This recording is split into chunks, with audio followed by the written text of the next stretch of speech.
मंत्रपुष्पांजलिं समर्पयामि। श्री राघवेंद्र सरकार चरण कमलेषु मंत्रपुष्पांजलिं समर्पयामि। श्री पुराण पुरुषोत्तमाय नमः। बोले राघवेंद्र सरकार की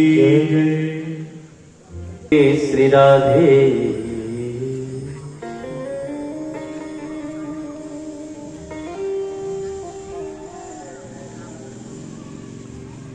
हरि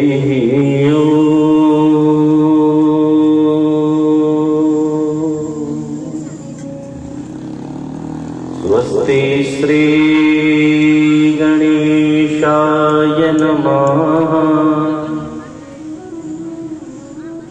श्री सरस्वत्यै नमः।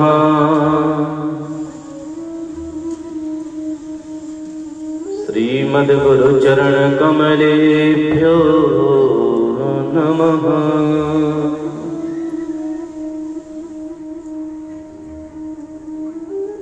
वक्रतुंड महाकायो सूर्यकोटि समप्रभा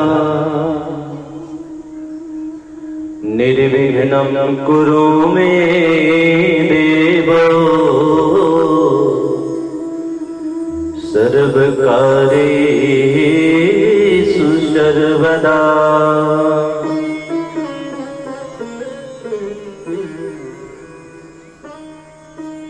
रविरुद्र पितामह विष्णुनुतं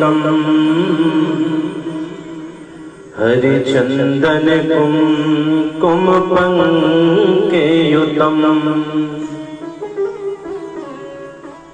मुनिवृंद गणेन्द्र शमानयुतं तव नौमि सरस्वती पादयुगम्।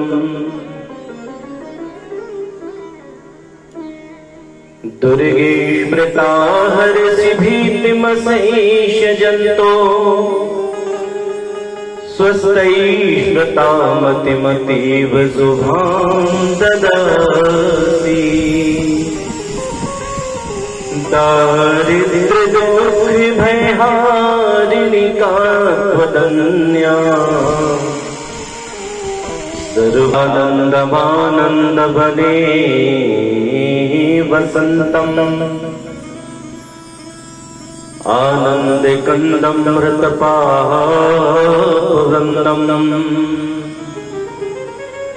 वाराणसीनाथमनाथनाथम् श्रीविश्वनाथं शरणं प्रपद्ये। मूकं करोति वाचालं पंगुं लङ्घयते गिरिं यत्कृपातमहं वन्दे परमानन्दमाधवम्। अज्ञानतिमिरान्धस्य ज्ञानाञ्जनशलाकया चक्षुरुन्मीलितं येन तस्मै श्रीगुरवे नमः। मनोजवं मारुततुल्यवेगं जितेन्द्रियं बुद्धिमतां वरिष्ठं वातात्मजं वानरयूथमुख्यं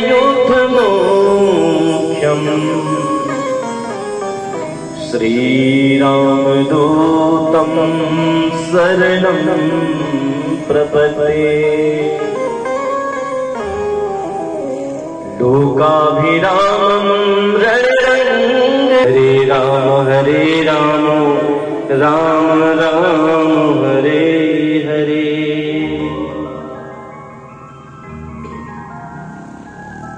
बोलिए भक्तवत्सल भगवान की, श्री राघवेंद्र सरकार की, उमापति महादेव की, चिखलदरा माता की, नवदुर्गा मैया की, श्री रामचरितमानस की, श्रीमान हनुमान जी महाराज की जय जय। श्री सीताराम।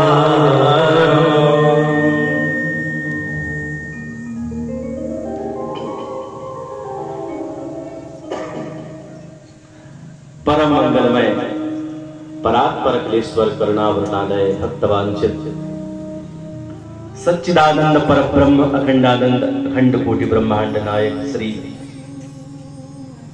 परम आदरणीय परम हृदयानंदनीय प्रभु भगवान श्री रामचंद्र के चरित्रों का हम स्मरण करने के लिए आप सब हम यहाँ पर एकत्रित हुए हैं। उन राधा माधव भगवान श्री सीताराम जी के चरणों में करवत कोटि कोटि नमन प्रणाम। रामचरितमानस के परम रसिक भगवान श्री हनुमान जी महाराज के चरणों में निवेदन करते हुए राम कथा सुनवे को रसिया। जो कहते हैं कोई श्रोता हो ना हो, सबसे पहले श्रोता कथा के कौन है? बोले हनुमान जी महाराज।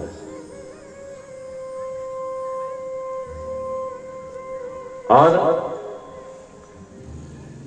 कहते हैं जब श्री रामचरितमानस का उद्भव हो रहा था तो अलग अलग इसके वक्ता और श्रोता की कथा है। श्री कागभूषुंड जी यहाँ पर श्री गरुड़ जी महाराज को कथा श्रवण करा रहे और भगवान शिव मां जगजननी श्री भगवती पार्वती को रामचरितमानस की कथा को श्रवण करा रहे हैं और याज्ञवल्क्य जी भरद्वाज जी को। और बोले जिनने रामचरितमानस रचा परम पूजनीय श्री तुलसीदास जी महाराज गोस्वामी, वह रचना कर रहे हैं, स्वयं ही वक्ता है और स्वयं ही श्रोता है। उनका मन ही श्रोता है और हम सब आप यहां पर जो बैठे हुए हैं, वास्तविक श्रोता एक शरीर नहीं है, श्रोता एक मन है। यथार्थ सत्य यही है। मन से कुछ समझोगे, सुनोगे, तभी तो कथा है। बिना मन के यहां बैठना, कितना सुंदर उपदेश किया। क्या कहते हैं? वही भागवत चरित्रामृत का भी विषय में कहते हैं कि सुखदेव जी महाराज जब वंदन कर रहे थे तो किसको बुलाया था? बोले रसिका भुवि भावुका। ध्यान देने मेरी बात पर। रसिका भुवि भावुका निगम कल्पतरोर्गलितम मुखम। सारी बात कह डाली। सुंदर फल है जिसमें अमृत रस भरा हुआ है। बोले आओ पियो। जिन हरि कथा सुनी नहीं काना, श्रवण रंध्र यही भवन समाना। बोले जीवन में हम जो मनुष्य देह लेकर के आए हैं ना, अगर इस जीवन में हमने भगवान के चरित्रों की कथा का श्रवण नहीं किया तो हमारी ये जो कान है ना, वह सर्प के बिल के समान है। बोले जय श्री सीताराम। आजन्म मात्रमप्येन सठेन किंचित। शास्त्र कहते हैं हे सठ मूर्ख, तू इस दुनिया में धराधाम में आया, तुझसे बड़ा मूर्ख कौन होगा? क्यों? बोले जब देखिए इस चर्चा को हम आगे लेंगे, बड़ा सुंदर विषय है रामचरितमानस का। तो आइए सर्वप्रथम तो समस्त पूजनियों को प्रणाम करते हुए मंच पर मंचासीन समस्त ब्राह्मण जनों के चरणों में मेरा निवेदन प्रणाम, समस्त संगीतज्ञों को हृदय से आभार, बहुत बहुत धन्यवाद। मुकुंद माधव गोविंद गो, मुकुंद माधव गोविंद गो, केशव माधव हरि हरि गो, केशव माधव हरि हरि गो, केशव माधव हरि हरि गो, केशव माधव हरि हरि गो, मुकुंद माधव गोविंद गो, हरि हरि गो, केशव माधव हरि हरि गो, हरि हरि गो,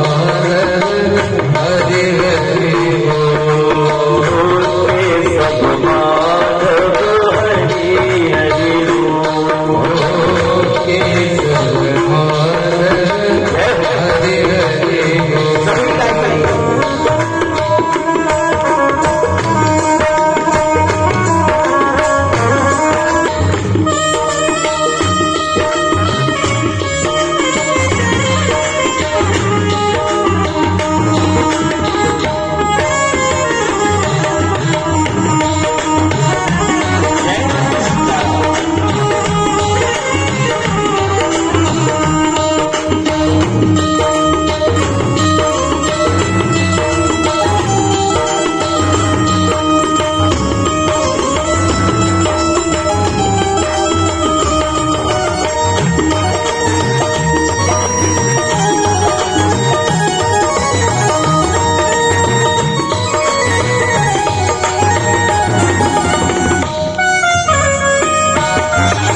केशव माधव हरि हरि गो।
हमारे राष्ट्र की और हमारे स्वयं की रक्षा करनी है।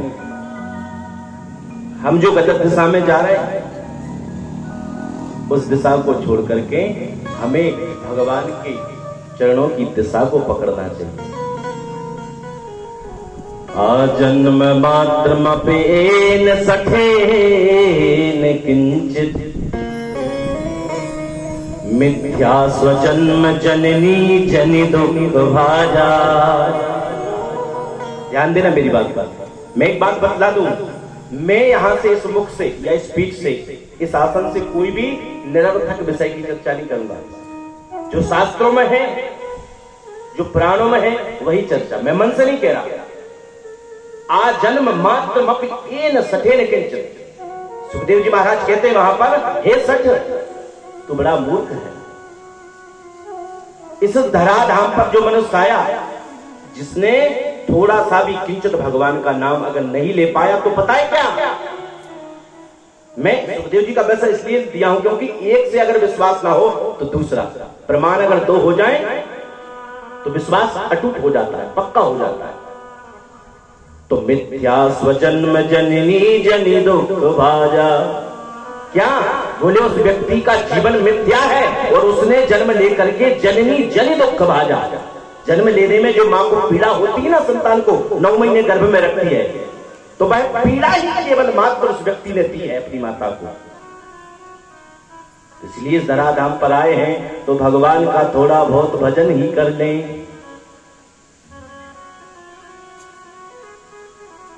यही तुलसीदास जी कहते हैं, इस धराधाम पर आए तो भगवान का भजन थोड़ा ही सही पर करना चाहिए।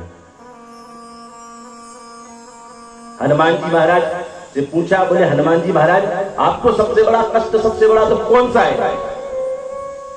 कोई हनुमान जी महाराज ने बोला कि मुझे दुख और सुख का पता नहीं, बस इतना जरूर है मेरी सबसे बड़ी जो विपत्ति है वो संपत्ति, वह क्या? वो कहे हनुमंत विपत्ति सम होई जब तब सुमिरन भजन न होई। जब अगर भगवान का भजन जिस दिन में ना कर पाऊं, वह मेरे लिए सबसे बड़ी विपत्ति है। कि विपदो नैव विपदा संपदो नैव संपदा विपत् नारायण स्मृति संपदो नैव संपदा।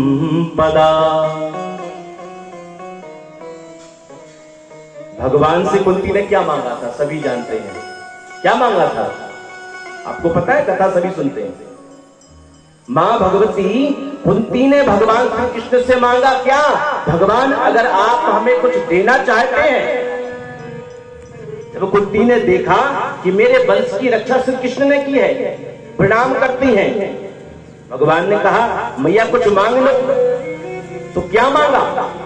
बोले प्रभु अगर मुझे कुछ देना चाहते हो तो मुझे, झोली फैला कर कहती है कुंती, प्रभु अगर कुछ देना चाहते हो तो इस झोली में तो डाल दो, कष्ट डाल दो। क्यों? भगवान कहते हैं हे भगवान ये क्या कह रही हो मैया, दुख दे दो। अरे दुख कोई मांगने की चीज है? अरे सारा संसार यत्न करता है, भगवान के पास जाता है, इधर उधर यत्न करता है कि प्रभु जीवन में कभी कष्ट ना आवे। हम यही तो चाहते हैं हमारे जीवन में कभी कष्ट ना हो, खुशियां ही खुशियां हो।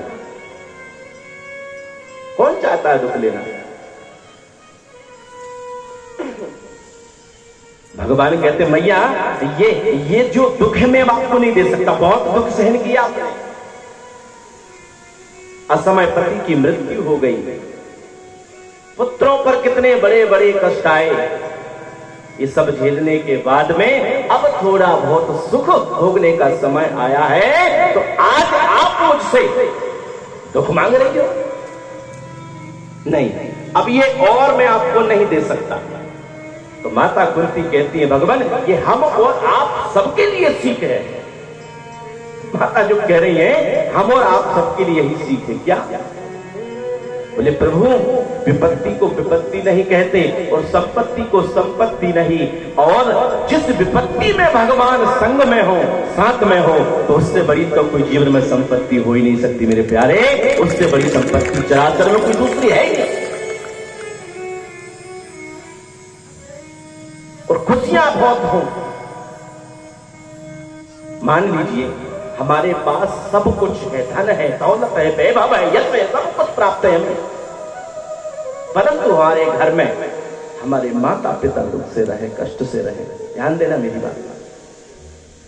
हमारी संतान संतति सुखी नहीं है या है नहीं, तो संपत्ति का क्या फायदा है? किसी सज्जन ने हमसे पूछा, बोले महाराज जी जो वृद्धाश्रम में माता पिता रहते हैं अगर वो गुजर जाएं तो कितने दिन का सूतक लगता है? वृद्धाश्रम में रहने वाले माता पिता जब गुजर जाएं तो कितने दिन का सूतक लगता है? हमने कहा जिस दिन से माता पिता घर छोड़ करके वृद्धाश्रम में गए हैं तुम्हारे लिए तो तभी से सूतक प्रारंभ है, तब से। अरे दुनिया में सारी संपत्तियां कमा लो, अगर माता पिता तुम्हारे खुश नहीं है, मंदिर में ना मिलेंगे, गुरुद्वारे ना मिलेंगे, मंदिर में ना मिलेंगे, गुरुद्वारे ना मिलेंगे, और घर में ही बैठे हैं तेरे भगवान। कर ले माँ को प्रणाम, अपने पिता को प्रणाम। तेरे भगवान जो है साक्षात घर में बैठे हुए हैं। प्रेम से बोलो जय श्री सीताराम। तो भक्तों सज्जनों कहने का भाव यही है, जीवन में हम जिसको अपना माने, घर को परिवार को हमने अपना माना, परंतु अगर जिस दिन ईश्वर को अपना मान लेंगे उस दिन हमें भगवान की याद आना प्रारंभ हो जाएगी। कैसे? बोले जब कोई अपना जिससे हम प्रेम करें, अधिक प्रेम है हमारा उसके प्रति, अगर वो हमसे दूर चला जाए, वह हमसे पिछड़ जाए तो हमें कितना दुख होता है, कितना कष्ट सहन करते हैं हम। उसकी याद आती है, उसकी याद में न खाना, न पीना, न शयन, न निद्रा, कुछ नहीं आती। तो क्या भगवान की याद नहीं आती? किस किस को भगवान की याद आती है?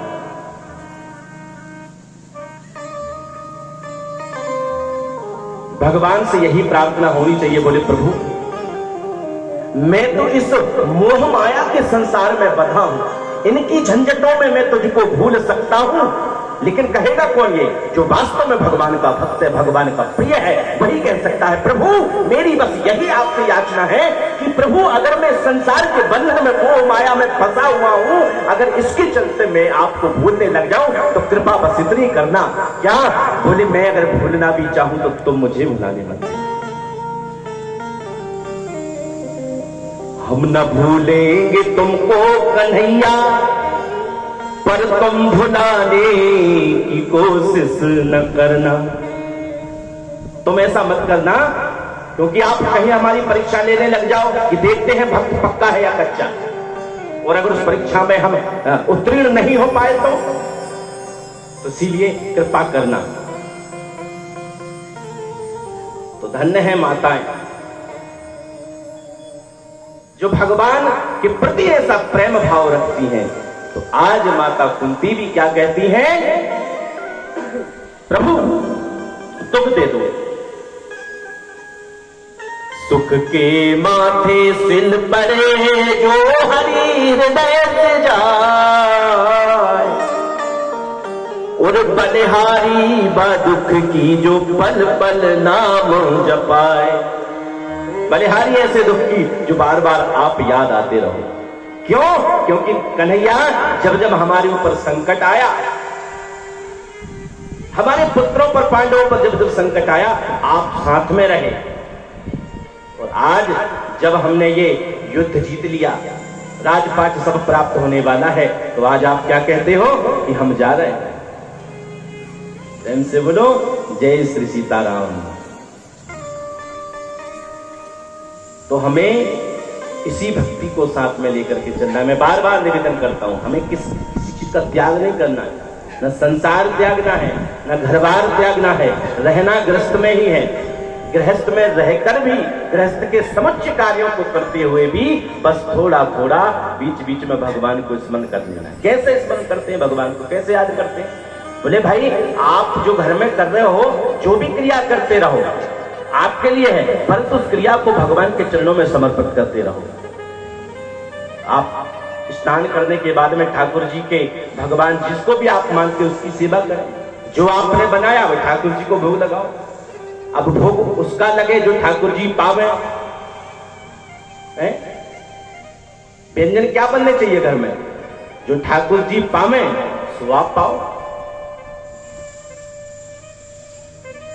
बढ़िया सुंदर भगवान को भोग अर्पण करो, यही तो ठाकुर जी की सेवा है। कल आप सभी श्रवण कर रहे थे, जो माता जी ने उपदेश दिया आपको, कितना सुंदर।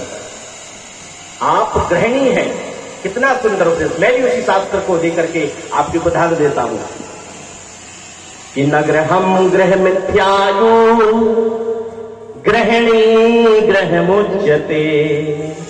कहना मुझे जो ईंट पत्थर धर्म का स्वरूप हो, मां हो, ममता हो, आप कोई अपने, देखिए आप ही वह माता हैं जिनके गर्भ से ध्रुव प्रहलाद जैसे भक्तों ने जन्म लिया है।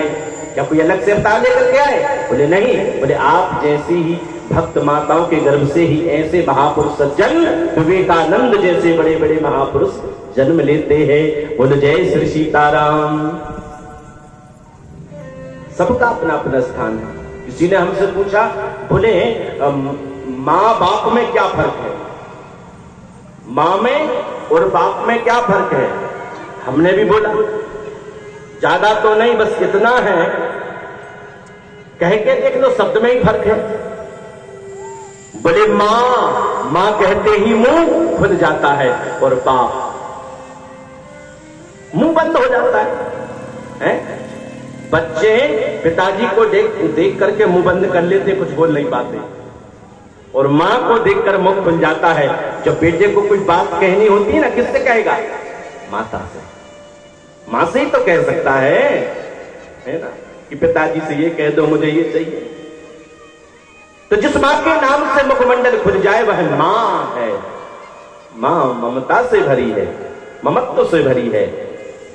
तो अब बोले क्या बोले मां के ऊपर, मां के बारे में क्या बोले? अगर कुछ बोले, क्या कहना है मां के बारे में? अगर कुछ कहना ही मां के बारे में है तो बस इतना ही कि वाह क्या कहना मेरी मां के बारे में।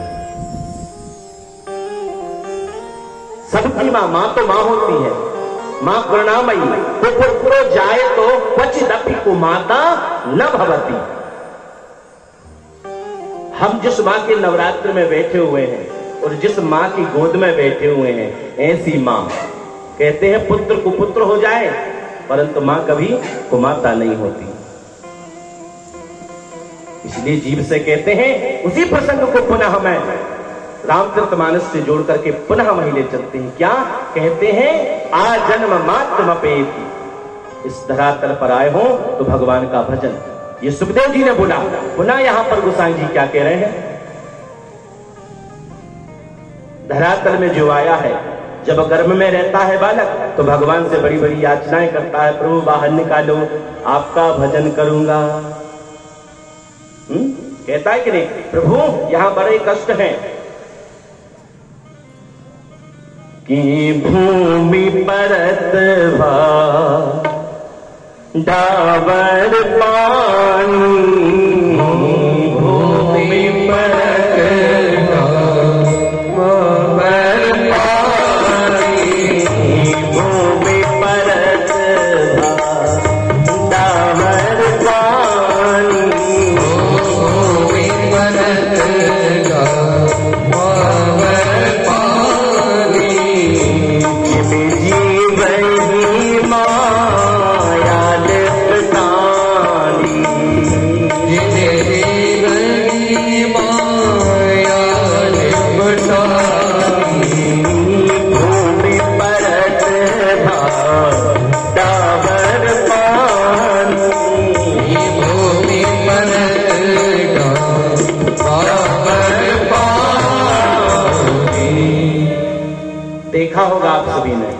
रामचरितमानस में गोसाई जी क्या कह रहे हैं? भूमि परत भादावर पानी, जब आकाश से जब जल की वृष्टि होती है, जल बरसता है ना, कितना कंचन आता है। हाथ में लेकर के देखो कितना शुद्ध कंचन। लेकिन जैसे ही भूमि पर गिरता है तो क्या हो जाता है? मटमैला, मिट्टी लग जाती है, मिट्टी छप जाती है उस जल में, तो मटमैला हो जाता है, मिट्टी लगी दिखाई देने लगती है। उसी भांति जिमी जी बही मां या लिपटानी, मैं नहीं कह रहा, गोसाई जी कह रहे हैं। उसी भांति हम और आप जब धरातल पर आते हैं, वहां से तो भगवान का भजन करते करते आते हैं। भगवान मुझे बाहर निकालो, अब तो बस आपका केवल भजन ही करूंगा। आपने मुझ पर बड़ी कृपा की, ये मनुष्य देह दे करके अब तो बस भगवान का नाम जप ही करूंगा। यही बात कहता है। लेकिन जैसे ही भूमि पर आया तो मैं करते हुए सारे संसार की याद आ गई। ये मेरी माँ है, ये पिता है, ये मेरे सगे संबंधी है, ये सब याद आने लग जाते हैं। थोड़ा बड़ा हुआ, भजन कर वही भजन, बस थोड़े बड़े हो जाए, खेलने कूदने की उम्र हो गई, खेलने कूदने लगे। शिक्षा ग्रहण के लिए चले गए, बोले गृहस्थ के लिए धन कमाना है, घर की देखभाल करनी है। बोले कब करेगा भजन? बोले थोड़ा और भजन करो मस्त जवानी में, बुढ़ापा किसने देखा है? बोले जवानी में करेंगे, जवानी में कई समस्याएं आ गई, कब करेंगे? बोले बुढ़ापे में। जब देखो हम कितने लोभी हैं, लालची हैं, भगवान से बहुत बड़ा लोभ रखते हैं हम। भगवान से अच्छी अच्छी वस्तुएं चाहिए हमें, लेकिन भगवान को अर्पण क्या करते हैं हम? बोले कहते तो हैं, ध्यान देना, तेरा तुझको अर्पण, तेरा तुझको अर्पण क्या लागे मेरा। कहते तो बहुत है हम, लेकिन ऐसा करते हैं क्या? बताइए बताइए, करता है कोई? समझ में आ रही ना मेरी बात सबको? तो प्रेम से बोलो जय श्री सीताराम। कहते हैं पर करते नहीं है। भगवान का दिया सब कुछ है, तो भगवान को क्यों नहीं देते हम? आजकल बाजारों में भी जाओ ना, भगवान के लिए पूजन की सामग्री के लिए, तो दुकान वाला भी अलग से लेकर के रखता है। बोले किस लिए चाहिए? पूजन के लिए या घर के लिए? बोले महाराज पूजन के लिए। ठीक है, ये पूजन की सामग्री अलग है। फल लेने के लिए जाओ, रेडी लगी होती है। बोले महाराज किस लिए फल चाहिए? बोले घर के लिए, पूजन के लिए। बोले ये पूजन वाले अलग छांट करके रख देना है और घर के लिए आप अलग ले जाओ। यानी कि हम अपने स्वयं के लिए जब ले जाएं तो बहुत अच्छे लेकर के छांट करके, और परमात्मा के लिए। एक सेठ जी थे, बोले कोई संतान नहीं हो रही। बोले एक काम करो, गांव में हनुमान जी का मंदिर है, राम जी का मंदिर है, जाओ भगवान को कुछ अर्पण करो, उनसे प्रार्थना करो ताकि संतान हो जाए। बोले ठीक है। बोले अब मंदिर जा रहे हैं तो कुछ फल रख दें। फल 2-3 प्रकार के रखे हुए थे। क्या क्या भाव के हैं? सबसे सस्ता जो था गुलगुला सा, खराब सा फल, इसको ले लिए। बोलिए सस्ता सा, इसको लेकर चलते हैं। मंदिर में पहुंचे, भगवान से प्रार्थना की, हे श्री सीताराम, हमारे घर में कोई संतान नहीं है, एक पुत्र दे दीजिए। क्यों? क्योंकि इतना बड़ा कारोबार है, कौन संभालेगा? कारोबार के लिए ही बस। कल माता जी ने क्या बताया था? अगर यही हुआ तो आगे क्या होगा? प्रेम से बोलो जय श्री सीताराम। मंदिर में पहुंचे, जाकर के उस फल को भेंट कर दिया भगवान के सामने। भगवान आपको मेरी तरफ से ये छोटा सा फल अर्पण कर रहा हूं, बस मुझे एक संतान दे दो। भगवान 11 रुपए का प्रसाद चढ़ाऊंगा, करोड़ों की लॉटरी लग जाएगा। भगवान से करोड़ों मांग रहा है व्यक्ति, और भगवान के लिए क्या दे रहा है? बोले 11 रुपए का। अरे भगवान क्या करेंगे तेरे 11 रुपए का? चढ़ाया फल, समय आया नजदीक, एक पुत्र हुआ। कैसा? बोले हाथ ऐसे हैं, पैर ऐसे हैं, गुलगुला सा बिल्कुल, उसमें जान ही नहीं है। क्या बोलते अपनी भाषा में? तुलतुला सा है। क्यों? क्योंकि फल भी वैसा ही तुलतुला चढ़ाया था, तो भगवान ने भी दे दिया ले तुलतुला सा। जैसा तूने मुझे दिया वैसा ही तू ले ले। अरे भगवान को जब सब भगवान ने दिया है तो भगवान से कैसी कंजूसी।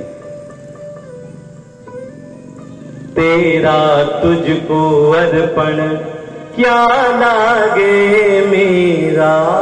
बड़ी लंबी लंबी कतारें लगी हुई है भाई, मंदिरों में देखो तो गा रहे हैं, झूम रहे हैं।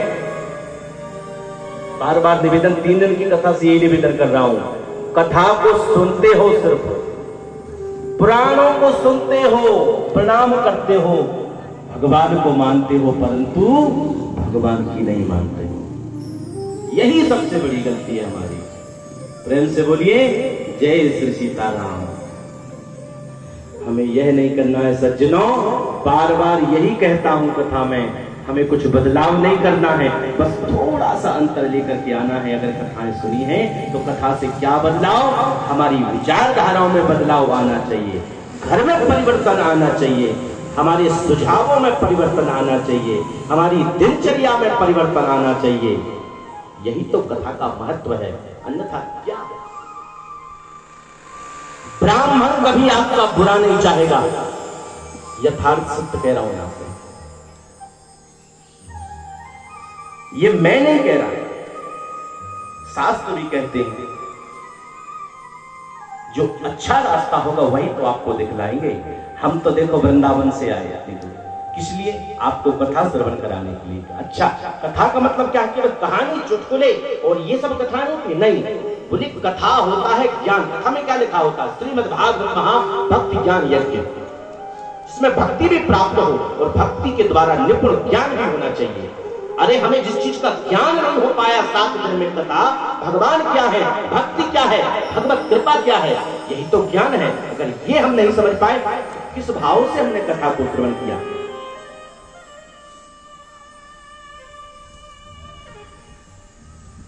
आपका बुरा नहीं चाहता, अच्छी सीख देंगे। कोई भी क्यों बुरा चाहेगा?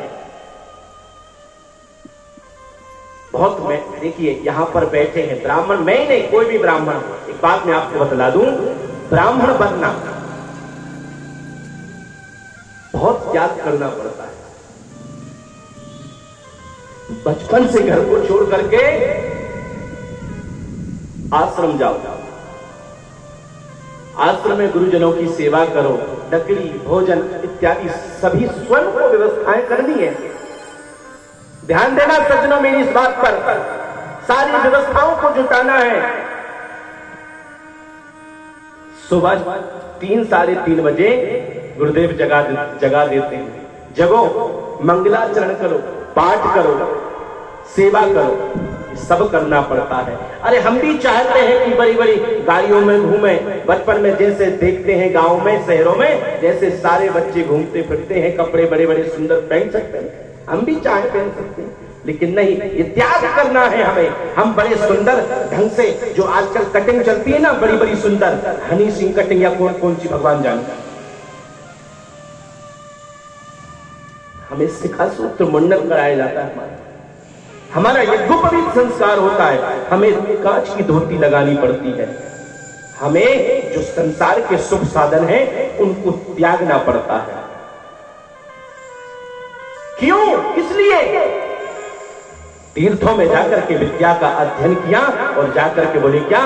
बोले जाओ संसार में लोगों को सुंदर संदेश देना, भगवत कृपा के लिए जागृत करना, भगवान के लिए जागृत करना, स्वयं के लिए नहीं, ताकि आप भक्ति के मार्ग पर चल सको।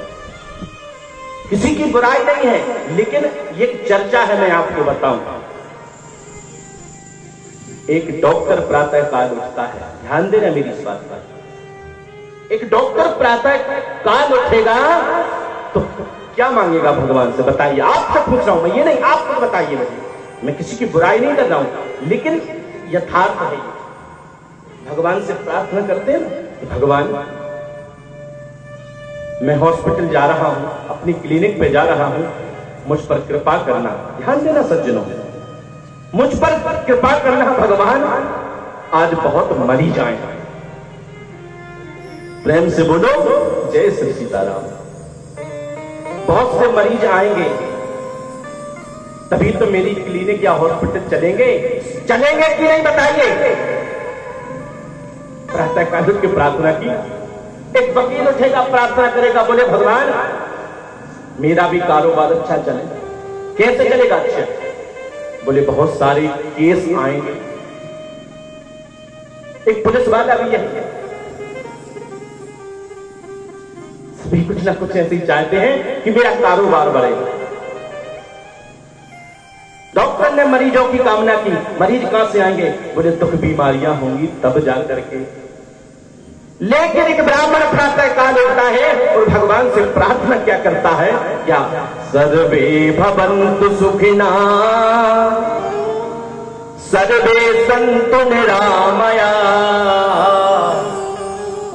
सर्वे भद्राणि पश्यन्तु मा कश्चित् दुःखभाग् भवेत्। भगवान सब सुखी रहे, कोई रोगी ना रहे, किसी को कोई कष्ट ना हो। क्यों कष्ट होंगे तो कौन हमें पूछेगा? सब सुखी से होंगे तभी तो। बोले महाराज बस सब बढ़िया, सब खुशी से।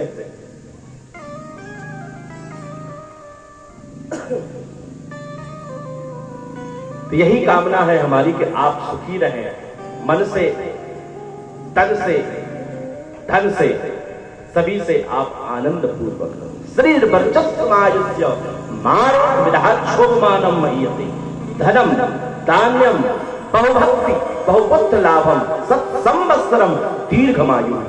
बोले संवत्सरों तक आपकी आयु बढ़े, सुख शांति से रहो।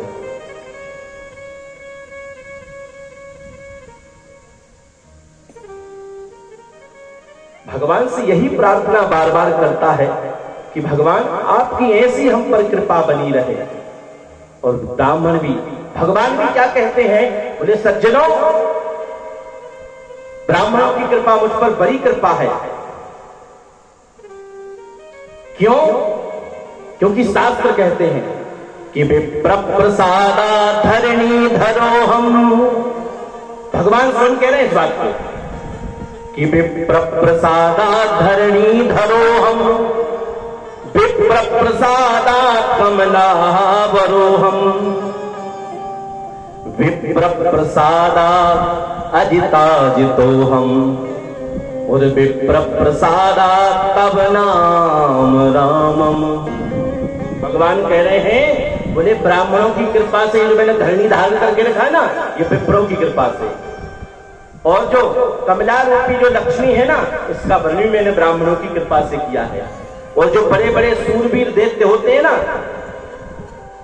वह भी मैंने ब्राह्मणों की कृपा से जीते हैं। और तो और यहां तक इनकी ही कृपा से मेरा नाम जो राम है ना, वह ब्राह्मणों की ही कृपा से है। बोली जय श्री सीताराम। अरे जग में हंसता रहेगा प्राणी, जग में हंसता रहेगा प्राणी, कभी कष्ट ना पाएगा।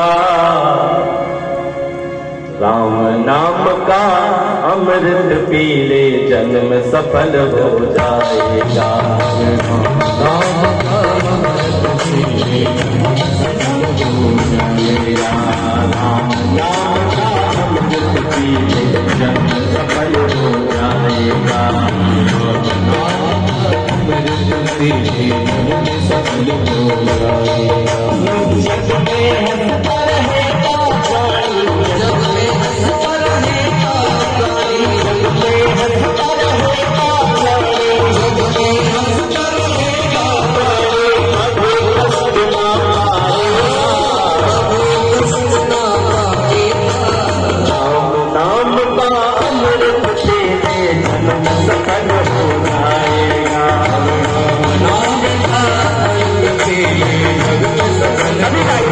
Hare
सबको छोड़ छाड़ करके कहाँ आए? तो प्रभु के चरित्रामृत को पीने के लिए और इसको सबको पिलाने के लिए। और उन्होंने क्या कह दिया था? बोले कि आप लोग प्रसन्न रहना इसमें, लेकिन स्वान सुखाए तुलसी नमूना मिला था। जिसको अच्छा लगे ठीक है, ये तो मैं अपने खुद के लिए करता हूँ।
एक बात तो बता दूं आपको, पूर्ण बात है, जानना चाहते हैं आप? रामचरितमानस में बड़ी सुंदर सुंदर बातें हैं और कलयुग में विशेषकर तुलसीदास जी ने हमें बतलाया है कि क्या क्या फायदे हैं। कि कलि कल एक पुनीत प्रतापा, कि कलि कल एक पुनीत प्रतापा, मानस पुण्य होई नहीं पापा। इससे बड़ी कोई छूट होगी? बोले आजकल हम बड़ी बड़ी दुकानों पे जाते हैं, शॉपिंग मॉलों में जाते हैं, कहीं 5% की छूट, कहीं 10% की या 15%, 15%, इससे ज्यादा तो है ही नहीं। लेकिन यहां पर तो पूरी पूरी छूट दे रखी है। क्या? कल कल एक, चारों युगों में नहीं है, केवल इस कलयुग में विशेष है। कल कल एक पुनीत प्रतापा, नया नया लॉन्च किया है। क्या? बोले मानस पुण्य, केवल मन से सोच लो, मन से कुछ भी कर लो पुण्य कर्म, तो आपके पुण्य कर्मों का आपको फल प्राप्त हो जाएगा। और पाप, मानस पुण्य तो होगा, हो ही नहीं पापा। देखो पाप के लिए कितनी बड़ी छूट दे। बोले आपको पाप नहीं लगेगा, अगर मन से धोखे से कोई पाप हो जाए तो आपको बोले पाप नहीं लगेगा, लेकिन अगर उसी मन से अगर आप पुण्य कर लो, अच्छा कर लो, तो आपको उसका फल जरूर प्राप्त हो जाएगा। और क्या चाहिए हमें इसका लिए? इसलिए कुछ भी करते रहो, एक है, वहां काम को बिठा लो या राम को, ये आप पर निर्भर करता है। बोले अगर जल्दी से जल्दी राम को बिठा लोगे तो काम प्रवेश नहीं कर पाएगा, और अगर एक बार काम बैठ गया, कामना बैठ गई, तो फिर राम को आने में विलंब होगा। मंदिर को सुंदर बनाओ, स्वच्छ बनाओ। तो यही रामचरित है। जीवन में अगर राम का चरित्र उतर गया तो वही तो रामचरितमानस की कथा है। रामचरितमानस, मन में राम के चरित्र को उतारना ही तो रामचरितमानस की कथा है। प्रेम से बोलो जय श्री सीताराम।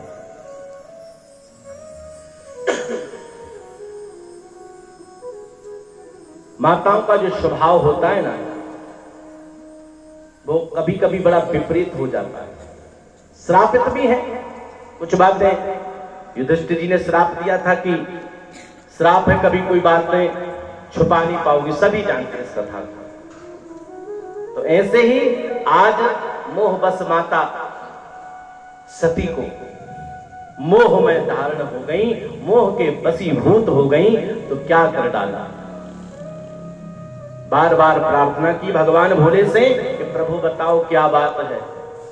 कुछ नहीं बताए भोलेनाथ। भोलेनाथ ने सोचा कि अगर हम बैठे रहेंगे तो ये हमें देखेंगी और हम इनको देख करके हमें भी लज्जा होगी। ये दुखी हैं, कष्ट में हैं, अब इनको क्या बतलाएं। क्यों? क्योंकि आकाशवाणी हो गई थी, वाह भगवान धन्य है आप, आपने ये बड़ा ही विराट संकल्प कर लिया। तदपि सती पूछा बहुभांति, तदपि न कहूं त्रिपुरा। त्रिपुरारी भगवान शिव ने कुछ भी नहीं बतलाया। और क्या हुआ? वर्णत पंथ विविध इतिहासा और शंभु पहुंचे सिय कैलासा। भगवान कहां पहुंचे? कैलाश पर पहुंच गए। बैठी हैं जगजननी सती सामने और भगवान श्री भोलेनाथ ने समाधि लगा ली। बीते संवत सहज 87, बोले 87,000 वर्ष तक की समाधि लगा ली भोलेनाथ ने। बोले अब कुछ नहीं कहेंगे। इतना समय व्यतीत हो जाने के बाद में जब समाधि से उठे, समाधि खुली, तो क्या देखते हैं? सामने हाथ जोड़ करके देवी सती विराजमान। भगवान को देख करके करुणा आई। भगवान इतने करुणावान है। उसी समय की बात है, भगवान श्री शिव को नीचा दिखाने के लिए मन में ईर्ष्या थी दक्ष के मन में। उस ईर्ष्या को बढ़ावा देने के लिए उस दक्ष ने एक यज्ञ किया। कनखल हरिद्वार के समकक्ष स्थान है, वहां पर एक सुंदर यज्ञ किया, विशाल आयोजन रखा। तो कहते हैं सज्जनों, जो महाराज दक्ष भाई कौन है? भगवान शिव के ससुर साहब, माता सती के पिता हैं। तो दक्ष ने एक यज्ञ रखा, परंतु उस यज्ञ में, उस उत्सव में भगवान शिव को निमंत्रण नहीं दिया। नहीं दिया शिव को निमंत्रण। अब देवता भी देखो बड़े चालाक होते हैं, और विशेषकर उनकी देवियां आकाश मार्ग से जा रहे हैं, अगर चाहते तो रास्ता दूसरा भी हो। आप ध्यान देना, जब किसी गांव में दो परिवारों की कुछ अनबन चल रही हो तो बाहर से रिश्तेदार आते हैं, तो आकर के जूते चप्पल कहां उतारेंगे? बोले जिनको जाना नहीं उनके घर में। बोले क्यों, आपको नहीं बुलाया? बोले नहीं, वो थोड़ा हमारी अभी बन नहीं रही इसलिए। अच्छा चलिए, जानबूझ करके पूछते हैं। ऐसे ही देवता चाहते तो दूसरे रास्ते से जा सकते थे, नहीं, जानबूझ करके यहां से आ रहे हैं। पता था किसी को निमंत्रण नहीं दिया, जानबूझ करके वहीं से जा रहे हैं। देवी ने पूछा, अरे आप कहां जा रही हो? बोले सती आपको पता नहीं है? बोले नहीं, क्यों? बोले आपके पिताजी ने यज्ञ रखा है, हमें सबको निमंत्रण दिया है, हम जा रहे हैं। अब सती ये तो बोल नहीं पाई कि नहीं नहीं नहीं बुलाया। क्यों? ये और अच्छा नहीं लगता? बोले हाँ हाँ पता है, वो थोड़ा सा भगवान किसी कार्य में संलग्न है, आएंगे हम, आप चलो। अब हाथ जोड़ करके निवेदन किया था कि कहते हैं कि स्वामी आपको पता है कि आपके ससुर ने बड़ा ही सुंदर उत्सव रखा है, हमें चलना चाहिए उसमें। भगवान भोलेनाथ कहते हैं, देवी हमें न्योता नहीं दिया है, और ससुराल से अगर बिना न्योते के जाएं तो भी अच्छा नहीं है। बोले भाई भी तो आपका घर है, मान लिया चले जाते, लेकिन जहां पर अगर द्वेष भावना हो तो वहां नहीं जाना चाहिए। मान लीजिए बिना बुलाए चले जाना चाहिए, किसी कारणवश नहीं बुला पाए, लेकिन अगर जहां द्वेष भाव है, द्वेष भावना है, ईर्ष्या होती हो तो वहां नहीं जाना चाहिए। देवी आज माता सती कहती है द्वेष भावना, ईर्ष्या क्यों, क्या हुआ स्वामी? आज परम पुनीत सुरत इतिहासा, आज ध्यान में आया भगवान शिव के मन में, यहाँ पूर्व में इतिहास में क्या हुआ था, आज माता सती को भान कराते हैं। देवी बहुत प्राचीन समय की बात है, बहुत विशाल यज्ञ आयोजन हो रहा था, सभी देवता विराजमान थे, ब्रह्मा विष्णु आदि समस्त 33 कोटि देवता, यक्ष वायु गरुड़ समस्त देव विराजमान थे। उसी सभा में महाराज दक्ष का आगमन होता है। दक्ष राजा थे उस समय, ध्यान से सुनना सज्जनों। जैसे ही महाराज दक्ष का आगमन होता है उस सभा में, जितने भी देवी देवता थे सभी उनको देख करके खड़े हो जाते हैं, स्वागत है, स्वागत है, स्वागत है, महाराज पधारे हैं। दक्ष का क्या अर्थ होता है, ध्यान से सुनना। दक्ष वह है जिसने जीवन में अपने आप को ही सर्वश्रेष्ठ मान करके रखा है, जो किसी और की नहीं मानता, चाहे वो गलत हो चाहे कैसा भी हो, उसने ये मान लिया कि स्वयं सर्वश्रेष्ठ संसार में केवल मैं ही हूं। ये सबसे बड़ी भूल है, वह दक्ष है। तो दक्ष को देख करके सभी जब वहां खड़े हो गए और खड़े होकर के सबने स्वागत किया। अब वहां पर कौन कौन खड़े नहीं हुए? बोले भगवान विष्णु खड़े नहीं हुए और ब्रह्मा जी भी खड़े नहीं हुए। अब हमने सोचा कि भगवान विष्णु खड़े नहीं हुए, ब्रह्मा जी खड़े नहीं हुए, तो हम भी खड़े नहीं हुए।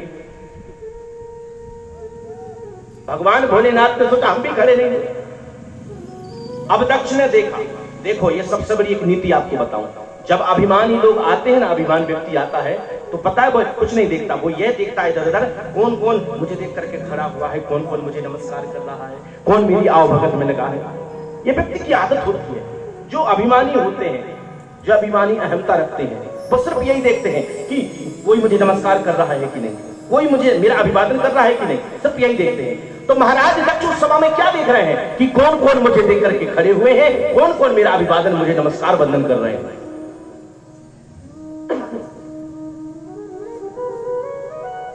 देखा भगवान विष्णु खड़े नहीं हुए, कोई बात नहीं, ये तो मेरे परमाराध्य दादा है, प्रणाम किया। और दूसरे ब्रह्मा जी खड़े नहीं हुए, कोई बात नहीं, ब्रह्मा जी खड़े नहीं हुए, ये तो मेरे पिता हैं, ये तो मेरे पिताजी हैं। अब मेरे पिताजी खड़े नहीं हुए तो इसमें कोई बात नहीं, बाकी सब खड़े हैं, परंतु केवल ये शिव ये क्यों खड़ा नहीं हुआ मुझे देखकर, ये कौन है? कहते हैं कि महाराज दक्ष के ना चाहते हुए सती का विवाह भगवान शिव से हो गया था। द्वेष रखता था। बोले ये है कौन? इसकी जाति का पता नहीं, इसके माता पिता का पता नहीं, इसके रहने का कोई ठिकाना नहीं, इसके खाने का कोई ठिकाना नहीं, इसमें न रहने का सहूर, न बैठने का सहूर, न खाने का सहूर। देखो इसके पास वस्त्र भी नहीं है, ऐसा ही आ गया। पता नहीं क्या क्या कह डाला गुस्से में।